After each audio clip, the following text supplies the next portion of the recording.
So, I've been willing to cover the story for quite a while, and I've been procrastinating because it involves a lot of research, a lot of articles to read, and podcasts to listen. But here I am. Welcome back to my channel, my friends. If you are new here, I am telling you different stories about and around Norway and Norwegians. And this is the second video in the series about mysterious things happening in Norway. So today I will be talking about ISDAL woman, the mysterious case of the woman that was found in the ISDAL Valley, which is basically Bergen, nearby where I'm living. And there are tons of video on YouTube, tons of true crime YouTubers covering this story. But my video is unique because I will be actually visiting some of the places where ISDAL woman was going and was noticed. The main purpose of today's video is not to tell about a crime, just to get you scared and just give out the facts that there was a death that is still unsolved. The purpose of today's video is maybe somebody like outside Norway and some other countries will listen to this and most probably recognize some facts that I will be telling to you. And maybe will remember that like a father or grandfather was telling something about this woman, and maybe this will help.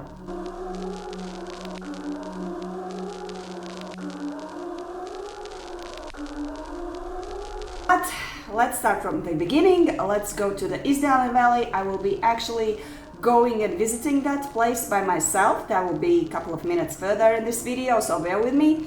So, a couple of facts of this valley. So, it is actually located on the foot of the highest of 7 Bergens mountains called Ulriken. And this valley's name, ISDAL Valley, can actually be literally translated as Ice Valley. And it also was nicknamed once Death Valley because during the medieval times people were actually going there to end their lives, basically because it's very remote and very quiet, and you can do it peacefully, nobody will disturb you.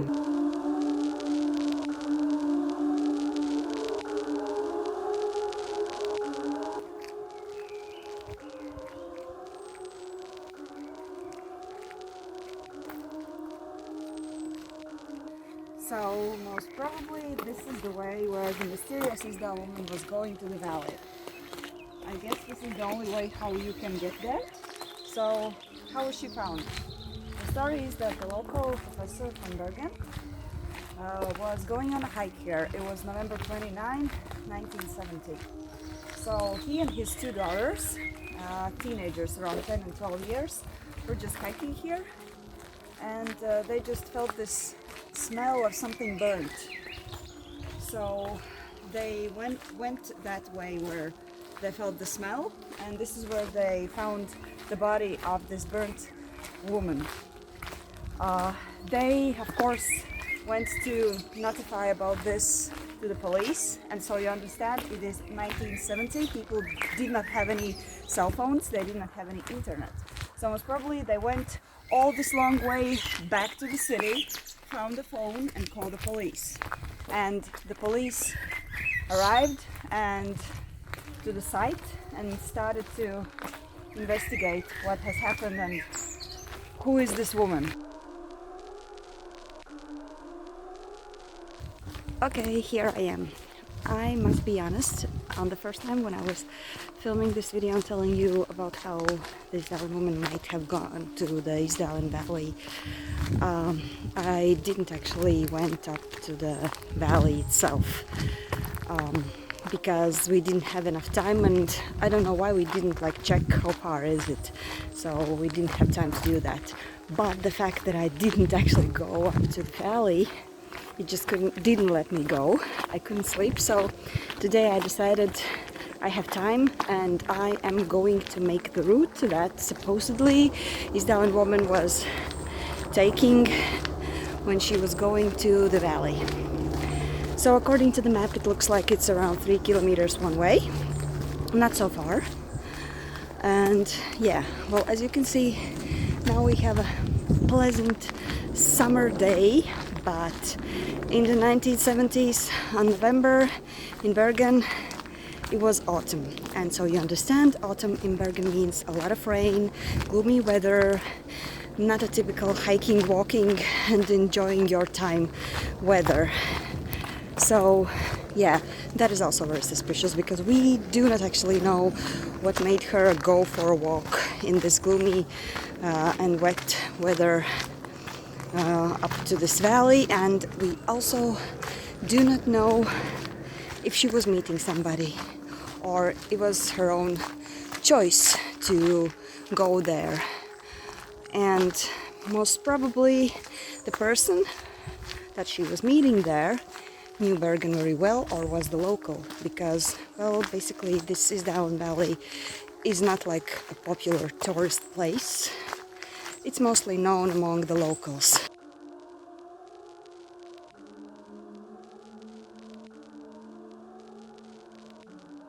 Guess this is going to be my tour guide today.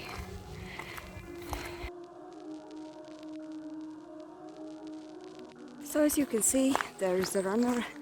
It's a pretty much like popular place among the locals, so people are just walking there with kids, with families, running, Nordic walking, just walking, hiking, like I'm doing today.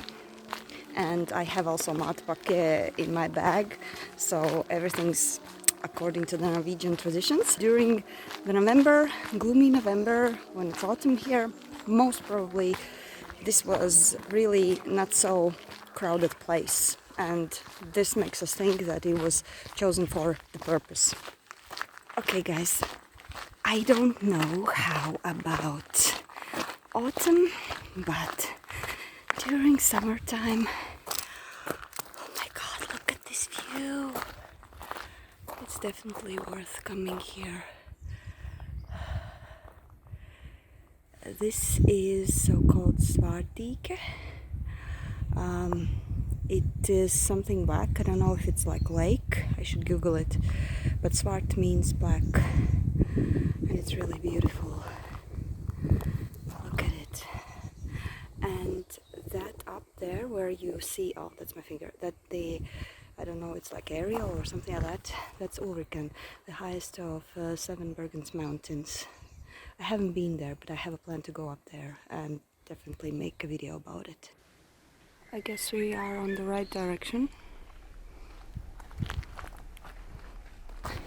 And we, I believe, are somewhere in the middle of the route, as it looks like I have walked 1.5 kilometers.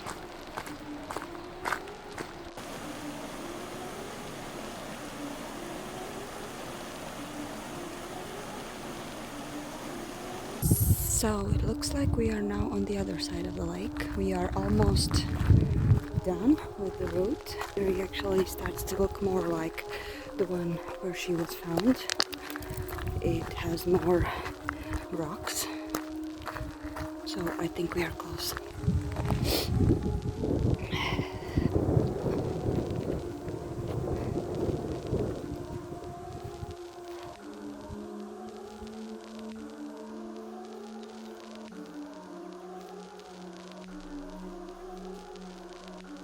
We are in the place that says it's ISDAL Valley, and I guess somewhere in between these rocks she was found. I don't know actually exactly where it was, but we can assume that it was somewhere around here. So I got this weird feeling, you know, I just finished this walk to the sign where it says ISDAL Valley, and now I will be going back, but this lady, she didn't have the chance actually to go back, because this is where her life was ended, and it really creeps me out thinking about that.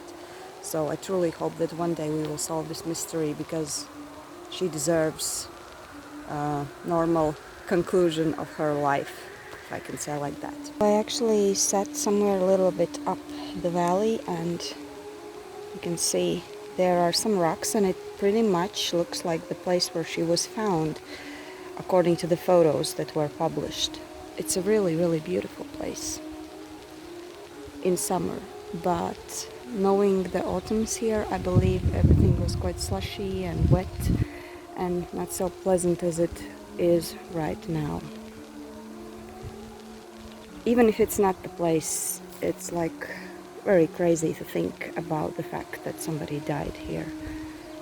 It just creeps me out. So basically the conclusion is that this walk up to this place is actually a walk around Svardike, and it doesn't make logic for me to go around the lake just to end up your life like this. It's very, very weird. I think if her main goal was really to end her life, she could have done it a lot easier, especially if she had sleeping pills. And also there is Svardike, you can also jump in there. I'm not like suggesting the ways how a person should end her or his life, but I'm just making the main arguments towards the fact that this way wasn't logic at all.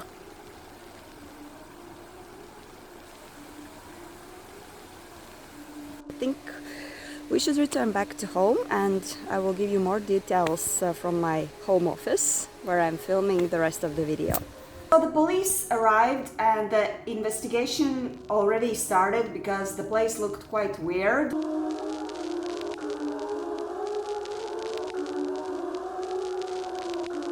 The woman they found was lying on her back, her hands clenched by her torso, and the frontal part of her body was burned. It was later announced by the police that there was no campfire around, so how the heck she burned herself? This is a controversy that I will address a little bit later because there are some signs that there might have been a fireplace. We are not just informed enough. In the nearest area of her body were found couple of things, and I will just list them. So they found an empty bottle of liquor, 2 plastic water bottles, a plastic passport container, rubber boots, a woolen jumper, a scarf, nylon stockings, an umbrella, a purse, a matchbox, a watch, 2 earrings and a ring.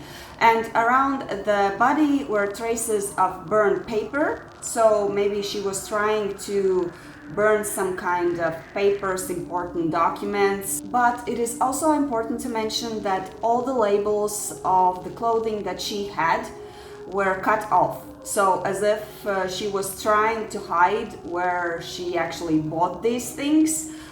Maybe in this way also to hide her identity. Also close to her body were found a couple of sleeping pills. At that moment, obviously they did not know these are sleeping pills, but yeah, later it was discovered these are sleeping pills.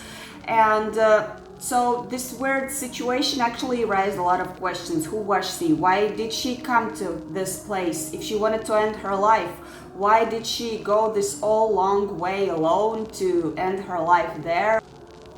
And of course, another important thing is that if a lady, unrecognized woman has died, there must be somebody who is searching for her, maybe waiting for her at home. Police started a campaign on the media in order to find somebody who could recognize her. Maybe there are some relatives who need to know that she has died. A special sketches of her supposedly face was made, and they were distributed in the media, and also Interpol was involved, but nobody recognized her. Nobody said, yes, I know her, she's my relative, or she's my wife or friend or whatever. Despite the significant police resources deployed, the unknown woman was never recognized. The case was later on closed abruptly, which was quite weird, and I will also tell about that later in details. And there were so many questions unanswered, but still they announced that the case is solved and that she did a suicide.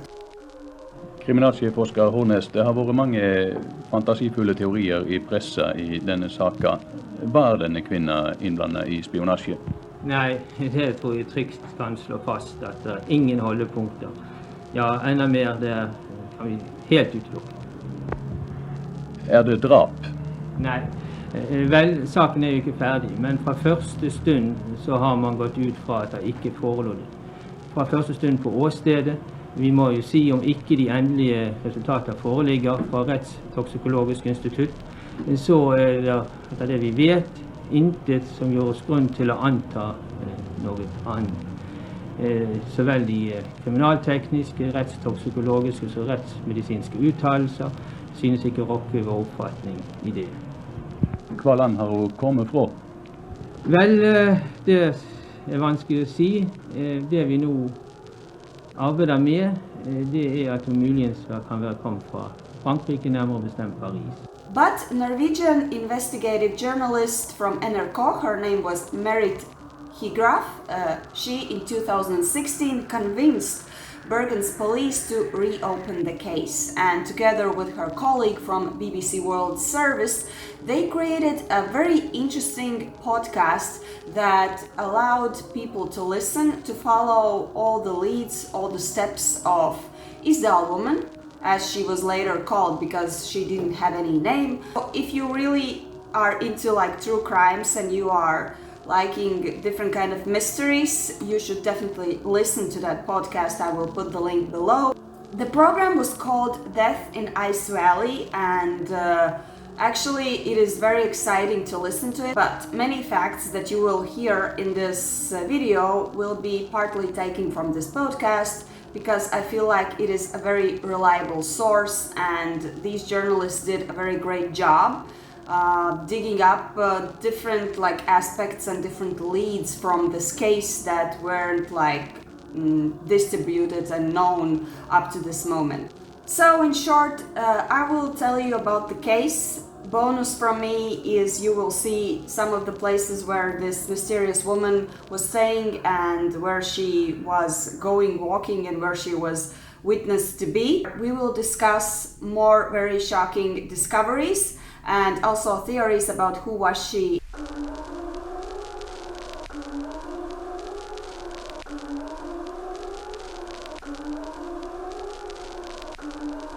So the first thing I would like to talk about was the fireplace I mentioned at the beginning. Actually, the policeman from Bergen's police who was working on that case on that evening when ISDAL and woman was found is still alive, and he was actually the first person who came to this crime scene and who later in this podcast recalled everything that he saw and what he still remembers from that moment.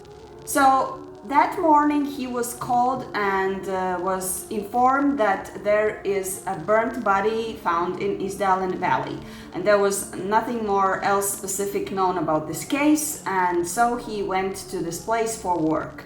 So this policeman together with these investigative journalists of the podcast visited again the place, and the policeman recalled that all he remembers is that there was this very distinctive smell of burnt flesh surrounding this place, and he also recalled that there were some remains of a campfire nearby the body. This actually raises a controversy because the official announcement from the police was that there was no campfire in the crime scene. So how did she burn herself? That's a huge question here. But then the investigative journalists actually asked this policeman what he was thinking about this accident or crime place. They asked if he believes that it was an accident, and he answered, I quote, "No, it wasn't an accident." And then he thought and added, well, perhaps. Nobody knows.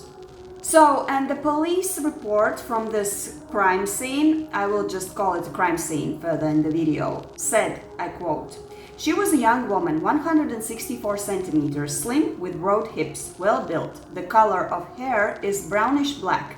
She has a small round face, brown eyes and small ears." This means that she actually did not look like a typical Scandinavian woman, because typical would be more like something blondish, maybe with blue eyes, and yes, this is like signifies that this kind of woman would be definitely recognized on the streets of Bergen, at least at that time when there weren't so many foreigners visiting and living there.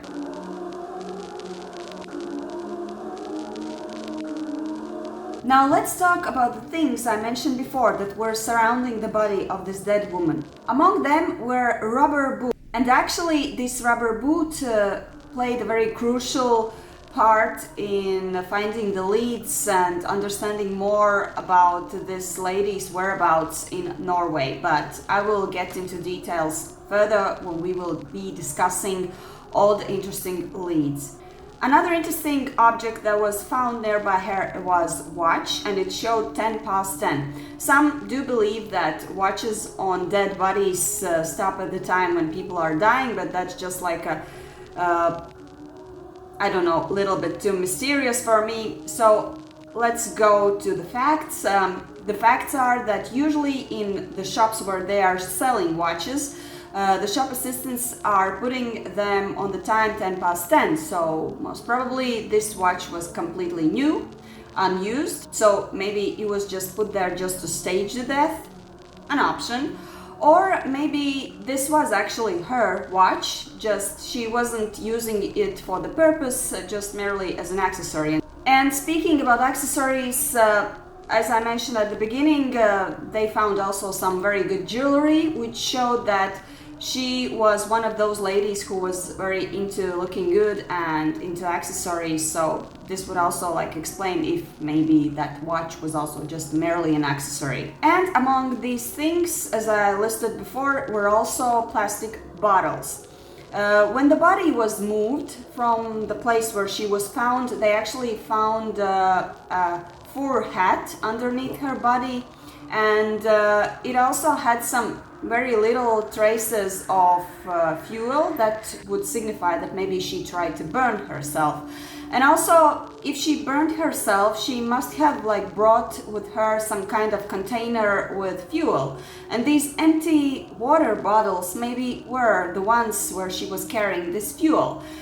They were tested and they found out that, sorry for breaking up this video, just have an announcement. At first I thought I'm going to make 2 long videos dedicated to this case, but then I looked at the statistics and I saw that you don't actually really like long videos on my channel.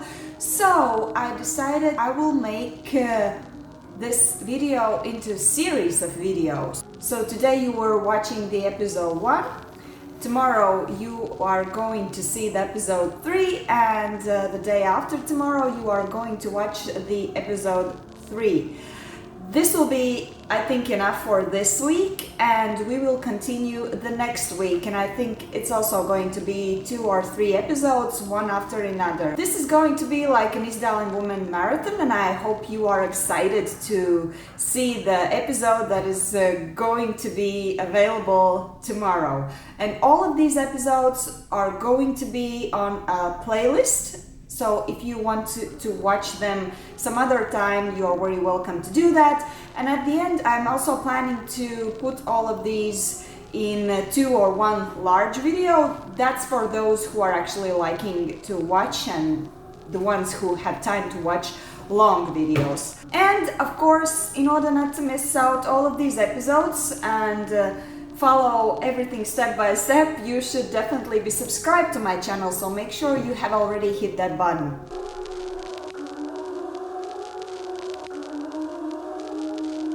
And what to expect on the next episode. So in the next episode we will get the answer about the water bottles, because I know I broke this video with the question what was in the water bottles. Also, we are going to look a little bit into the autopsy results of ISDAL and Woman, and we are actually going to Bergen Railway together with me, and this place played a very crucial role in the investigation of this mysterious case. If you have some kind of comments, or maybe you would like to discuss this case, see you in the comment section.